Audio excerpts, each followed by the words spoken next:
माता रुक्मिणी का और भगवान श्री कृष्ण का बड़ा सुंदर पाण ग्रहण संस्कार को सुना। माता रुक्मिणी का जो ब्याह हुआ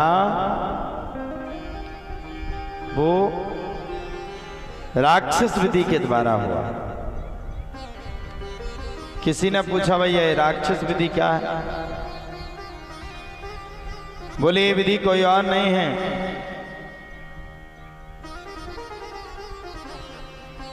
यह विधि बड़ी प्यारी है।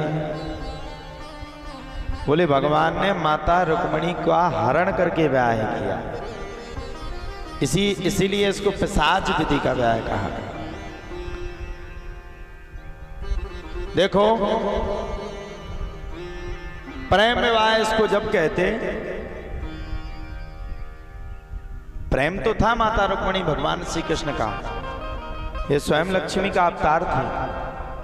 लेकिन माता लक्ष्मी माता रुक्मिणी के साथ साथ इनके पिता स्वयं साक्षात्कार श्री भीष्मक जी महाराज का स्वयं ये मत था कि हम अपनी कन्या का ब्याह द्वारकाधीश के साथ करवे।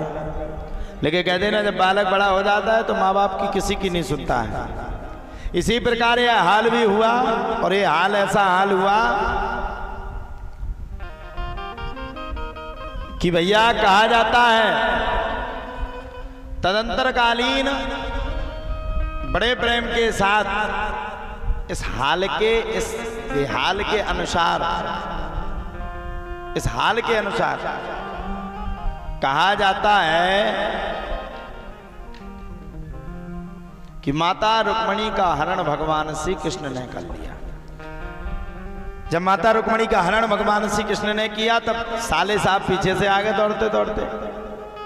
अच्छा, भगवान ने देखा कि साले साहब तो अभी आ गए, शादी तो आज ही हुई, और पीछे से भागने लगे। भगवान ने कहा एक काम करो, पहले साले साहब का स्वागत करो।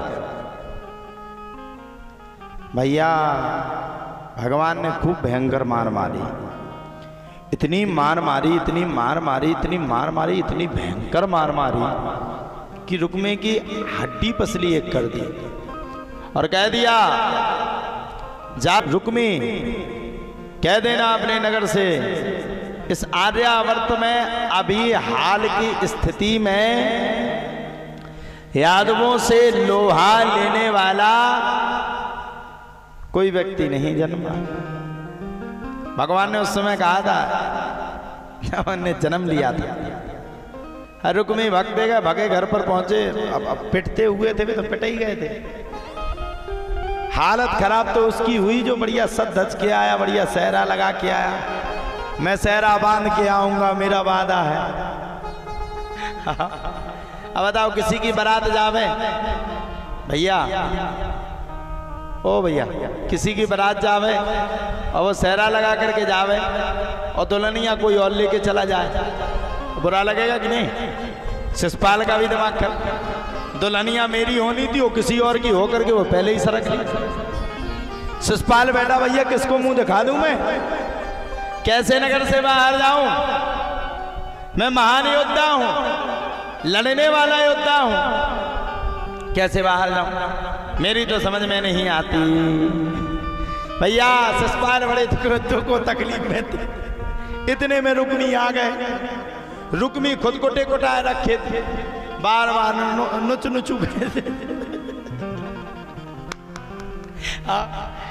शिषपाल ने पूछा भैया तुम्हारा ये हाल किसने किया? बोले जीजा जी ने मारा। अब रुक्मिणी जब आए तो पहले तो शिषपाल खूब फन फनाने, ऐसो कैसो ब्याह हुआ है, ब्याह हमाओं ने तो को और दुल्हन जले के भगवान।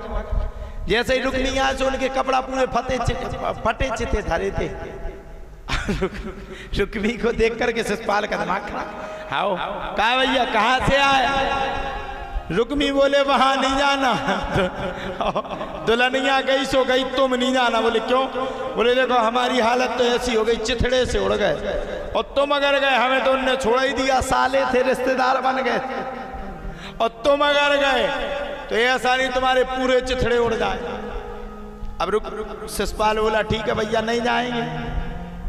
लेकिन एक उपाय तो बता दो, इस नगर से बाहर कैसे जाएंगे? कुंडनपुर से बाहर ही नहीं जा पाएंगे, बड़ी स्थिति खराब है। रुक्मी बोला भैया एक काम करो, तुमने रुक्मणी के लिए वो विदाई होती तो काय से होती हो? काय से होती महाराज?